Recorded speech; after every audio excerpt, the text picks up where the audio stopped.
अब म कक्षा 11 को पाठ 4 योगमाया भन्ने पढ्न गइरहेको छु।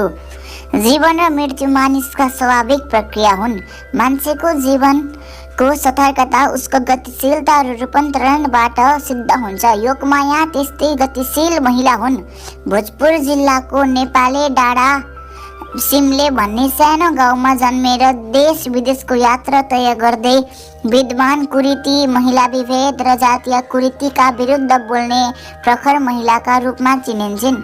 विद्यालयीय शिक्षाको अवसर नपाएर पनि स्वानुभव र सब सिकाइका माध्यमबाट आध्यात्म, मानवता र सामाजिक सांस्कृतिक परिवर्तनको पक्षमा आवाज उठाउने योगमायालाई नेपाली समाजमा प्रेरणादायी महिलाका रूपमा लिने गरिन्छ। जीवनमा काम, क्रोध, लोभ, मोहबाट मुक्त भई वैराग्य अँगालेर विद्रोहको नयाँ शैलीलाई अपनाउने योगमाया नेपाली समाजकी एक्लै महिला हुन्। विद्रोहीको अग्नि समाधि र जल समाधिको त्यो शैली वर्तमान समयमा उपयुक्त नभए पनि तत्कालीन राणा शासनको विरुद्धमा गरिएको आन्दोलनको एउटा स्वरूप थियो। योगमायाको जन्म विक्रम सम्वत 1924 मा श्रीलाल नेउपाने र चन्द्रकला नेउपानेको पहिलो सन्तानका रूपमा भएको हो। योगमाया पुष्पलाल र अग्निधर नामका 2 भाइकी एक्लै दिदी थिइन्।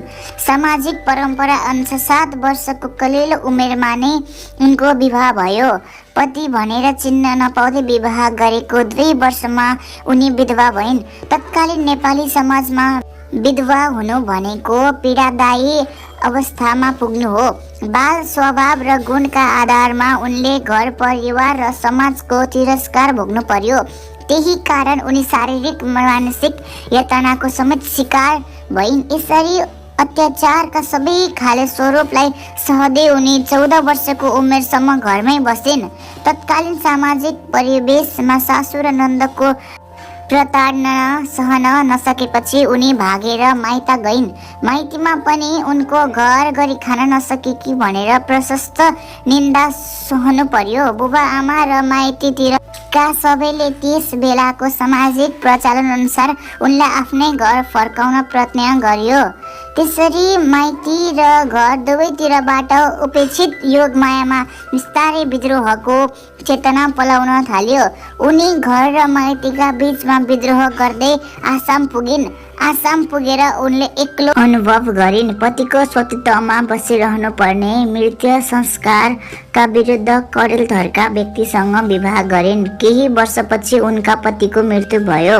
पतिको मृत्युपछि उनी भावविह्वल भइन्। अकस्मात उनका जीवनमा डोटेल थरका व्यक्ति आइपुगे। ती व्यक्तिले उनीसँग विवाहको प्रस्ताव गरे। उनी पनि राजी भइन्। उनीहरूबाट नैनाकला नामकी छोरी जन्माइन्। योगमाया अब सामाजिक क्रियाकलापमा सहभागी हुन थालिन्। त्यस समयमा सबैभन्दा प्रचलित सामाजिक गतिविधिका रूपमा पूजा प्रार्थना आदि रहेका थिए। उनले त्यस्ता क्रियाकलापमा सक्रिय सहभागिता जनाउँदै नेतृत्वको भूमिका निर्वाह गरिन्। त्यस्ता सामाजिक धार्मिक कार्य आर्य समाजीहरूको सुधार चेतना र साधु सन्तहरूको सङ्गतले योगमायामा जीवन र समाजलाई हेर्ने नयाँ चेतना जागृत भइरहेको थियो। त्यसबाट उनी बिस्तारै बिस्तारै प्रभावित हुँदै गइन्। अङ्ग्रेज विरोधी आन्दोलन र धार्मिक आध्यात्मिक क्रियाकलापको सहभागिताले उनको चेतना अभिवृद्धि हुँदै गयो। बाल्यकालदेखिका आफ्ना भोगाई र आफू बाँचेको समाजका विसङ्गतिका कारण उनी आर्थिक र सामाजिक सञ्जालको मोहबाट मुक्त हुँदै गइन्। त्यसले उनमा वैराग्य चेतको बीज रोपण गर्यो। त्यही चेतलाई सतर्कता प्रदान गर्ने हौसला पनि जागृत भयो। यसका लागि उनले तपस्या गर्ने योजना बनाइन्। तपस्याका लागि आफ्नो जन्मथलो नै उनलाई उपयुक्त लाग्यो। आफ्ना भाइलाई लिन आउनु सन्देश पठाएर भाइकै साथ लागि उनी आफ्नै जन्मथलो भोजपुर पुगिन्। विक्रम सम्वत 1973 को एक साथ उनी आफ्नी छोरी नैनाकला र भाइका साथ मझुवा बेसी पुगिन्। मझुवा बेसीमा योगमायाको आगमन त्यहाँका मान्छेका लागि उत्सुकताको विषय बन्यो। त्यही उत्सुकतालाई समेट्दै योगमायाले गाउँलेहरूलाई साथी बनाउन थालिन्। सामाजिक रूपमा समावेश हुँदै घरमा हुने पूजा पुराण र चौतारीहरूमा सामूहिक सहभागिता जनाउँदै गइन्। आश्रममा सिकेको ज्ञान र अनुभवलाई उनले त्यहाँ प्रयोग गर्ने अवसर पाइन्। त्यही ज्ञान र अनुभवका आधारमा पण्डितहरूसँग शास्त्रार्थ गर्ने तथा समाजका पुरुषहरूसँग बहस पनि गर्न थालिन्। यसैबीच उनी प्युठानको स्वर्गदरीमा रहेको महाप्रभु अभयानन्द द्वितीय कहाँ पुगी दीक्षा लिइन् र सन्यासी बनिन्। सन्यासी बनेपछि घरायसी वातावरण त्याग गर्नुपर्ने भएकाले उनी मजुवा बेसीमै कुटी बनाएर एक्लै बस्न थालिन्। योगमाया आफ्नो ज्ञान र बुद्धिका माध्यमबाट साधक बनेकी त्यस समाजकी अगुवा महिला भएकाले उनको योग साधना पनि त्यतैतर्फ लक्षित भयो। उनमा धारा प्रवाह प्रवचन दिन सक्ने खुबी थियो। त्यही खुबीका कारण उनका वरिपरि मानिसहरूको घुइँचो लाग्न थाल्यो। भोजपुर आसपासका धेरै मानिसहरू उनको प्रवचन सुन्न आउन थाले र उनीप्रति श्रद्धाभाव बढ्न थाल्यो।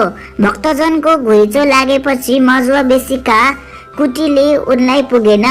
उनी उफ्लौरीटरमा रहेको फराकिलो जमिनमा सरिन् र भक्तजनलाई समेट्ने गरी कुटी पनि निर्माण गरिन्। उफ्रौलीटारको कुटी पनि विक्रम सम्वत 1988 अरुणमा आएको ठुलो बाढीले बगाएपछि उनी इर्खुवापारीको गौडिनीमा सरिन्।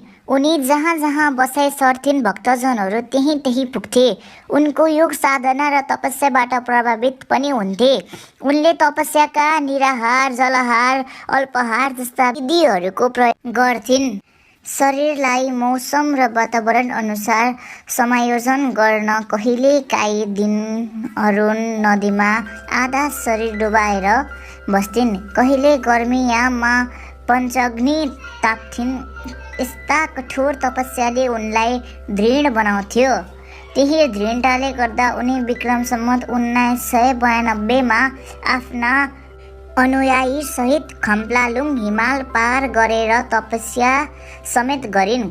त्यतिमा मात्र उनको साधनाको यात्रा टुङ्गिएन। विक्रम सम्वत 1997 उनले भोजपुरकै उच्च पहाडी क्षेत्र चायाबोटे सिरान तोरीबारीको छेउको अग्लो थुङ्मामा बसेर 23 दिनसम्म तपस्या गरिन्। यी विभिन्न ठाउँमा गरिएका तपस्याको मुख्य उद्देश्य साधनाको प्राप्ति र सबै प्रकारका मोहबाट उन्मुक्तको चाहना नै थियो। यी तपस्याका विविध मोडहरू मुख्य उद्देश्य जीवनका लोभ र मोहबाट मुक्त हुँदै समाज सुधारको चाहना राख्नु थियो। सन्यासी जीवन सुरु गरेसँगै योगमायामा सामाजिक चेतना सलबल्यो। उनी धार्मिक सामाजिक प्रशासनिक आर्थिक तथा राजनीतिक क्षेत्रमा विद्यमान सबै खाले विकृतिहरूका बारेमा खुलेर विरोध गर्न थालिन्। उनी छुवाछुतलाई मानव सभ्यताको सबैभन्दा ठुलो कलङ्क ठान्थिन्। त्यसैले कुनै पनि सामाजिक कार्यमा मानिसहरूलाई छुत वा अछुत तथा माथिल्लो जात तथा तल्लो जात छुट्याउन घोर अपराध मान्थिन्। सनातिना परम्पराको नाममा जातका आधारमा फरक कानुन प्रचलनमा रहेको त्यस समयको समाजमा छुवाछुत र जातपात नमान्नु घोर उपत्तिको विषय हुन्थ्यो। त्यस्ता व्यक्तिहरू विभिन्न दण्डका भागी हुन्थे। त्यसो कठोर राणाकालीन समयमा पनि उनले छुवाछुत तथा वर्णश्रमको खुलेर विरोध गरिन्। पूजा आराधना भजन कीर्तन प्रसाद वितरण र ग्रहणमा तिनीहरूलाई सहभागी गराएर उनले आफ्नो धारणालाई व्यवहारमा पनि उतारिन्। उनका थुप्रै भक्तहरू कथित दलित पनि थिए र उनीहरू सबैजना बिना भेदभाव सबै गतिविधिमा संलग्न हुन सक्थे। उनको आश्रममा प्रचलित यस किसिमको छुवाछुत रहित वातावरण देखेर कथित सनातनीहरू योगमायाको खुब आलोचना गर्थे। योगमाया लैङ्गिक विभेदको पनि कट्टर विरोधी थिइन्। उनी बाल विवाहको विपक्षमा उभिन्थिन् तर स्वैच्छिक विधवा विवाहको समर्थन गर्थिन्। सती प्रथा र दास प्रथाको घोर विरोध गर्थिन्। कानुनी रूपमा सती प्रथा त पहिले उन्मूलन भएको भने नि पनि व्यवहारमा ती समयसम्म प्रचलित नै थियो। विक्रम सम्वत 1982मा दास प्रथा अन्त्य भएको घोषणा हुँदा उनी अत्यन्त हर्षित भइन्। चन्द्र शमशेरका त्यस्तो कार्यको खुलेरै प्रशंसा गरिन्। उनी तत्कालीन न्यायिक परिपाटीको विरोधी थिइन्। उनी समाजका ठुलाबडा साहु महाजनले गरिबको ढाड सेक्ने गरी ब्याज लगाउने चलनको निन्दा गर्थिन्। दिँदा सानो पाथी र लिँदा ठुलो पाथी प्रयोग गर्ने साहु महाजनको उनी खुब विरोध गर्थिन्। गरिब दुखीले निसाफ नपाउने, महाराज दरबार बाहिर आएर नहेर्ने, बिचराले उल्टो निसाफ दिने कुराको निन्दा गर्थिन्। योगमायाका दृष्टिमा कर्तव्य नै धर्म हो। उनी धर्मलाई मानव हित मान्थिन् र धर्मलाई मानवताका पक्षबाट हेर्नुपर्छ भन्ने मान्यता राख्थिन्। धर्मलाई राज्यले पनि मानवताको कोणबाट हेर्नुपर्छ भन्ने धारणा राख्ने योगमाया सामान्यमा जोड दिन्थिन्। यसका लागि उनले तत्कालीन शासकहरूसँग आग्रह पनि गरिन् र सत्य धर्मको भिक्षा माग्न मानिसहरू पनि पठाइन्। राणा प्रधानमन्त्री जुद्ध शमशेरका पालामा प्रेम नारायणलाई सत्य धर्मको भिक्षा माग्न पठाउने कार्य यहाँ प्रशंसनीय छ। त्यति भए पनि त्यो भिक्षा आश्वासनमा मात्र सीमित रह्यो। त्यसबाट उनी निराश भइन्, तर त्यस निराशालाई शक्तिमा बदल्न आफै काठमाडौँ जाने निधो गरिन्। काठमाडौँ गएर विक्रम सम्वत 1993 को महानवमीका दिन श्री 3 जुद्ध शमशेरलाई भेटी उक्त आश्वासन पूरा गर्न आग्रह गरिन्। जुद्ध शमशेरले पुनः वचनबद्धता जनाए, तर लामो पर्खाइ पश्चात पनि उनी उक्त आश्वासन कर्तव्यमा आएन। यस घटनाले उनलाई झन विद्रोह बनायो। योगमायाले विक्रम सम्वत 1995 को कार्तिक 27 गते शनिबारका दिन सरकारले सत्य धर्मको भिक्षा नदिए आफ्ना तमाम भक्त सहित अग्नि समाधि लिने घोषणा गरिन्। अग्नि समाधिको दिन नजिकिँदै गयो। मानिसहरू बिस्तारै भेला हुन थाले। उफ्रौलीटारको मैदानमा ठुलो यज्ञस्थल बनाइयो। यज्ञमा लागि जङ्गलबाट प्रशस्त काठहरू बटुलिए। अग्निकुण्डमा हवन गर्न श्रीखण्ड जम्मा पारियो। अग्नि समाधि लिन 240 जना जति भक्तहरूले स्वेच्छाले नाम लेखाए, तर उनको अग्नि समाधिको योजनालाई सरकारले सफल हुन दिएन। अग्नि समाधिको घोषणा मितिभन्दा एक दिन पहिले नै धनकुटाबाट वडा हाकिम माधव शमशेरको नेतृत्वमा खटिएको र भोजपुरबाट समेत खटी गएको ठुलो फौजले घेरा हाली उक्त अग्नि समाधिमाथि प्रतिबन्ध लगायो। यसै क्रममा 11 जनालाई धनकुटाको जेल चालन गरियो र योगमाया तथा उनका महिला भक्तहरूलाई भोजपुरको एउटा पार्टीमा केही दिन बन्दी बनाइयो। नेपालको इतिहासमा महिलाहरूलाई बन्दी बनाएको यो पहिलो घटना थियो। यसरी निरङ्कुश सरकार र तत्कालीन समान्ति श्रोताको विरुद्धमा एउटी महिलाले नेतृत्व लिएको विश्व इतिहासमै अनौठो र साहसिक विद्रोहलाई बलपूर्वक दबाइयो। अहिलेको समाजमा त्यस्तो विद्रोह उपयुक्त नरहे पनि त्यस बेलाका लागि त्यो सशक्त विद्रोह नै थियो। अग्नि समाधि घोषणा असफल भएपछि योगमायामा झन वैराग्य सहितको विद्रोह झन बढ्न थाल्यो। उमेरले 70 कटे पनि उनी झन बढी साधना, ध्यान र तपस्यामा डुब्न थालिन्। उनमा राज्यबाट सत्य धर्मको भिक्षा प्राप्त होला भन्ने आशा थियो, तर राणा शासकले ती विद्रोही महिलाको आवाज सुनेनन्। अग्नि समाधि काण्डका कारण शासकहरू चिडिएका थिए। निरङ्कुश राज्य सत्ता उनीप्रति झन झन दमनकारी र बर्बर हुँदै गयो। समानती व्यवस्थाका पक्षहरू ठुला ठालु शाहु महाजनहरू योगमाया जस्ता विद्रोही र समाज परिवर्तनको अपेक्षा गर्ने जोसुकैलाई दुःख दिन्थे, दण्डित गर्थे। त्यसैबीच शासकको यस अपेक्षा विरुद्धका विद्रोहका रूपमा योगमायाले गोप्य रूपमा जल समाधि लिने योजना बनाइन्। राणा प्रधानमन्त्री तथा सिङ्गो शासन व्यवस्थालाई अग्नि समाधि र जल समाधि जस्ता हठ योग चुनौती त थियो नै। उनी र उनका अनुयायीहरूको विचारमा मुक्ति प्राप्तको सही मार्ग पनि थियो। त्यसैले अग्नि समाधि काण्डमा पक्राउ परेका सबैजना जेल मुक्त भएपछि उनले 68 जना परम भक्तहरूसहित विक्रम सम्वत 1998 असार 22 गते हरिशयनी एकादशीका दिन सूर्योदय नहुँदै अधर्मको अन्त्य होस्, धर्मराज्य स्थापना होस्, मुक्तिको द्वार खुलोस् भन्दै अरुण नदीमा समर्पित भएर जल समाधि लिइन्। योगमाया छुवाछुत रहित, शोषण रहित र भ्रष्टाचार रहित नेपाली समाजको खोजीमा लागिन् र शासकहरूका विरुद्ध विद्रोह गरिन्।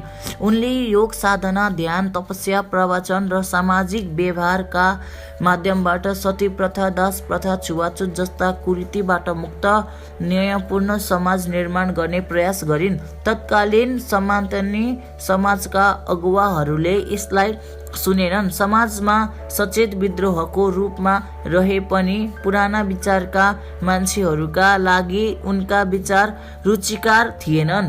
सबैतिरबाट आफ्नो विचारलाई नस्वीकारिएपछि सामूहिक जलसमाधिका माध्यमबाट विद्रोहको नेतृत्व लिने योगमाया भौतिक रूपमा जलसमाधिकै मितिदेखि हामुसामु रहिनन्। सत्यनिष्ठा र समानतामूलक समाजको स्थापनाका लागि अनौठो क्रान्ति गर्ने योगमायाको देन मानव सभ्यताको स्मृतिमा अमिट रहेको छ। उनको स्मृतिमा स्वार्थ योगवाणी नामक कृति समेत प्रकाशन भएको छ। अमेरिकी प्राध्यापक बारबरा निम्री अजिज र बेलायती विद्वान माइकल हटका अनुसन्धात्मक कृतिहरू मार्फत उनको आदमय साहसको चर्चा नेपाली भूगोल नाघेर अमेरिका र युरोपसम्म फैलिएको छ। उनका जीवनमा आधारित योगमाया शीर्षकको उपन्यास पनि प्रकाशित छ। यसरी औपचारिक शिक्षा आर्जन गर्ने अवसर नपाए पनि योग साधना, तपस्या, ध्यान, चिन्तन र प्रवचनका माध्यमबाट सामाजिक सचेतना विकास गर्ने योगमायाको जीवन आदर्श र सभ्य समाजको निर्माणका लागि अविस्मरणीय रहेको छ। धन्यवाद।